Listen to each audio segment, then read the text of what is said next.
Something happened recently. Not a catastrophe, but something hard enough that you needed someone. And you looked around at the people in your life, the ones you've shown up for, the ones you've carried through their hard things, and you try to figure out how to say it. How to say, I need help right now. And something stopped. Not shame exactly. Something more specific than shame. A kind of paralysis that comes from being someone who has always been on the other side of that sentence. You know how to receive a call at 2 a.m. You don't know how to make one. You know how to sit with someone in the hard thing. You don't know how to let someone sit with you. You know how to hold space. You have never learned how to take up space. And so you didn't ask. You figure it out alone, the way you always figure it out, because that's what the strong one does. And being the strong one has never felt heavier than it does right now. Not because the weight got bigger, because you did and nobody noticed. You grew into someone who is tired in a way that has no obvious outlet, because the outlet would require becoming something you don't know how to be. Someone who needs, someone who asks, someone who, for once, is not the person other people call, but the person who calls.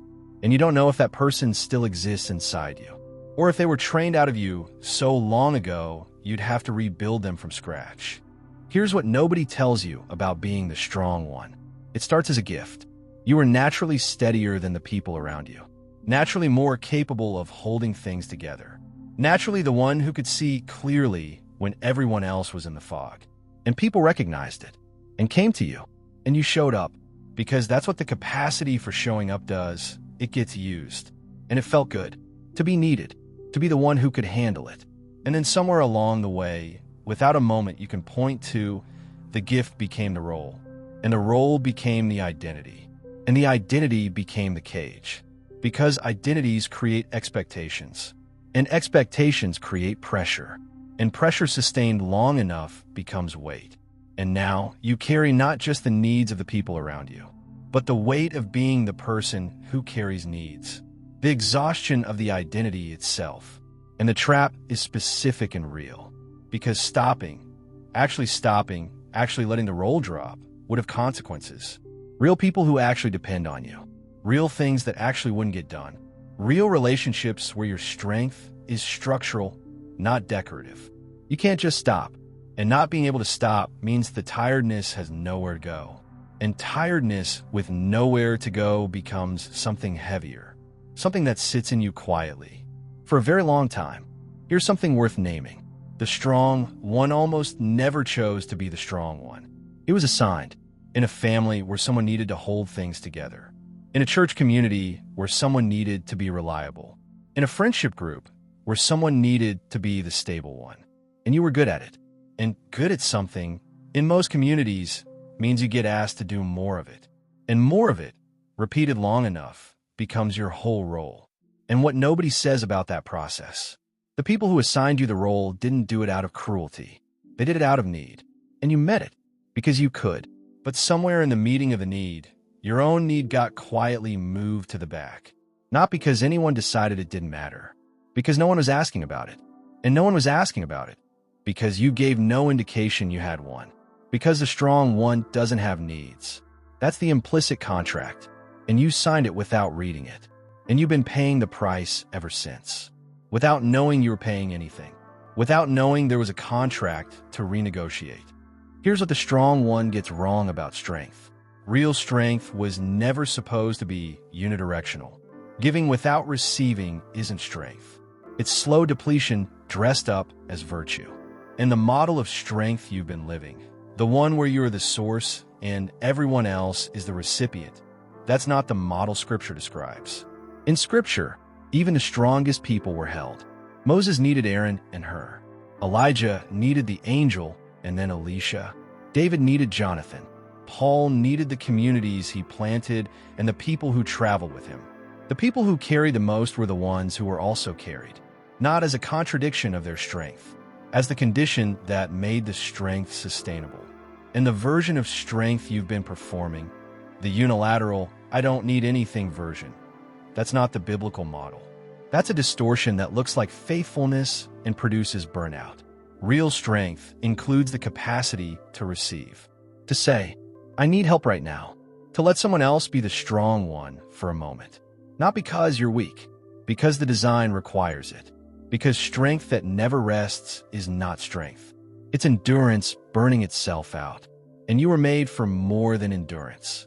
Think about a bridge, built to carry weight, designed specifically to hold what passes over it. Day after day, season after season, and the bridge does what it was designed to do, without complaint, without asking for anything in return. But bridges require maintenance, not because the bridge is weak, because sustained load-bearing without maintenance produces structural fatigue.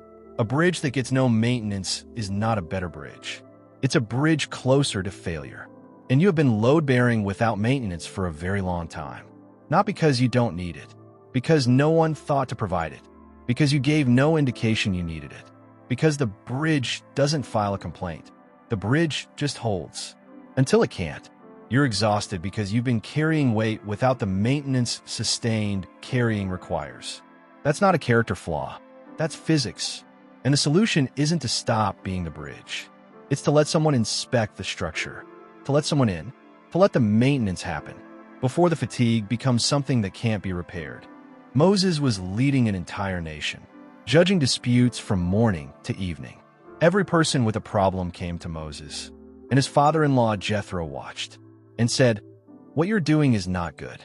You will wear yourself out, and the people with you. The burden is too heavy for you. You cannot handle it alone." And then Jethro gave him a structure, delegates, other leaders, a system where Moses was not the single point of contact for every need. And Moses listened, the man who had parted the Red Sea, who had spoken face to face with God, who was, by any measure, the strongest person in the camp. He listened to his father-in-law tell him he was doing it wrong. And he changed, not because he was weak, because he was wise enough to hear what exhaustion had been trying to tell him. That the design was never for one person to carry everything. That even the strongest person in the camp needed a structure that shared the load. And the strength it took to receive that. To hear, you cannot handle it alone. And respond with action instead of pride. That was the greater strength. Not the carrying, the receiving. And it's available to you. The same reception, the same willingness to let someone speak into the structure. To say, this is too heavy for one person, and to actually believe it. So here's what I want to say to the version of you that tried to ask for help and didn't know how. That moment, the paralysis, the looking around, the not knowing how to form the sentence, that moment was not weakness. That was the signal. The signal that the identity has gotten so thick that the real, you can barely breathe underneath it. And identities that thick don't dissolve overnight. You won't wake up tomorrow knowing how to need. You won't suddenly find the words that have never come easily. But you can start somewhere smaller than the full ask. You can start by telling one person, something true about how you're actually doing. Not the strong version, the real version. Not, I'm fine. Something closer to, I'm tired in a way I don't know how to fix. And see what happens. Because here's what I think will happen. The person you tell, the one who has been receiving your strength for years, will not collapse. They will hold it. Imperfectly, maybe, not in the way you would hold it for them. But they will hold it. Because the capacity to be held exists in the people around you. You just haven't activated it. Because you've been too busy being the one who holds. And you're allowed to stop. Not forever. Not completely. Just enough to let someone in. Just enough to let the maintenance happen. Just enough to find out that the strong one being tired doesn't mean everyone falls. It means someone else gets to show up. And they will. Before you go, type these words in the comments. I'm allowed to need help too. Not as a declaration that you've figured out how to ask. As the first step toward learning. Because the strong one needing help is not a contradiction. It's the most honest thing you've said in a long time.